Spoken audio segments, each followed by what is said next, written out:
আসসালামু আলাইকুম। কেমন আছেন সবাই? আজ দুদিন ধরে ননস্টপ বৃষ্টি হচ্ছে। বৃষ্টি যেন থামতেই থাকছে না। এবার মনে হয় পানি না আসা পর্যন্ত বৃষ্টি আর থামবেই না।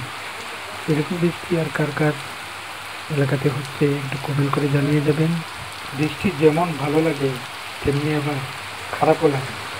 বিশেষ করে খারাপ দিকটা হচ্ছে অতিবৃষ্টিতে কিন্তু আবার আমাদের দেশের নিম্নাঞ্চলগুলা ডুবে যায়।